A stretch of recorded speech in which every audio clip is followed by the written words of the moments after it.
Chicago, the Cleveland Indians' win streak is amazing, 21 games and counting. But it means nothing. It's championship or bust for these Indians. Division titles are great. Cleveland is on the verge of clinching its second straight All-Central crown and ninth of the wildcard era, but another one means nothing. Pennants are great, too. After all, Cleveland won one last year, and that was only its fourth since the franchise's last World Series crown in 1948. You know what another one this year would mean? Nothing. This is not really a controversial observation. It's a simple reality for a franchise that inherited the mantle of baseball's longest World Series title drought just 10 months ago, when the team lost to the Chicago Cubs in 7 unforgettable games. Maybe that's why, despite their amazing on-field feats of the past few weeks, the Indians still walk around like protagonists of an Albert Camus novel. As with Camus, it's not an act. It's a philosophy. I don't know if we look at it as that much of a big picture, Indians ace Corey Kluber said last week during the team's stop in Chicago. We're just showing up each day and trying to win the game. Guys are having fun and just showing up to win that day's game. If we do, great. If we don't, then try to move on. When Tom Thibodeau, whom I greatly admire, was coaching the Chicago Bulls, I used to refer to him as belligerently dull. He gave the media nothing. He knew he gave the media nothing, and he delighted in giving the media nothing. Hence the belligerent quality of his dullness. The Indians' dullness isn't belligerent. It's more congenial. They are polite and cooperative. They really seem to enjoy their jobs. They just don't say anything. The winning streak is enjoyable, and I think it's gotten people's attention, Francona said. And I think that's given me a chance to brag on our guys a little bit, which I love. Other than that, we'll go play tomorrow. The Indians have never been better positioned to win a title since the 1948 champs broke through. Well, that's not precisely true.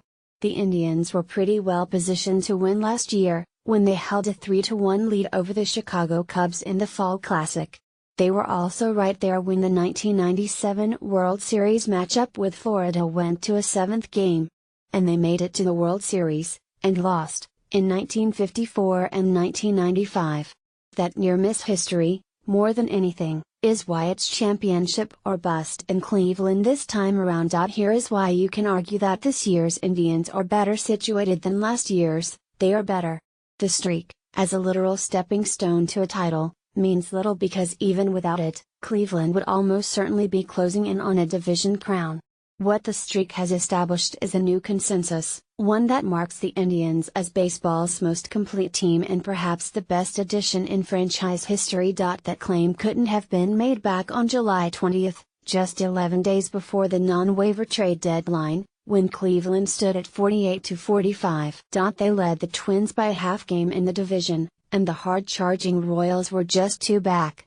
Since then, the Indians have gone 41-11. A stretch capped by the in-progress 21-game win streak that is the longest an American League team has ever had. While the streak by itself would certainly have re-established the Indians as prime title contenders, the sheer dominance of it has completely rewritten how we will view the 2017 regular season. Cleveland has outscored opponents 139-35 during this streak, an average margin of more than 5 runs per game. The Indians have trailed after just 4 innings during the streak. 4 innings. I don't look at many stats, Kluber said. Whether you win a game by 10 runs or win a game by 1 run, the goal is to win. Maybe you could say that over the course of the season that run differential has some value in analyzing a team, but I think that every team in baseball doesn't care. According to my power rankings, when the Tribe's streak started on August 24, the Dodgers occupied the place where the Indians now reside.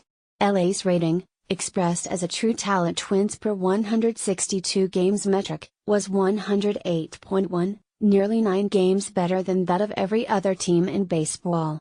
Now Cleveland sits on that perch at 106.2 to 9.1 wins more than second place Houston. Has the prime narrative of a season ever changed so much so quickly?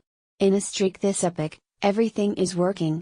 The Cleveland offense has been dominant, and the defense has piled up as many defensive runs saved as it had the rest of the season. The bullpen has continued to lock down games, even with Andrew Miller on the disabled list. Nevertheless, the dominant trait of the streak has been the consistent excellence of the Cleveland rotation. 15 quality starts. 7 shutouts. An overall team average of 1.7 runs allowed per game. Kluber has been the ace, moving into a tier that we thought belonged only to Chris Sale, Clado,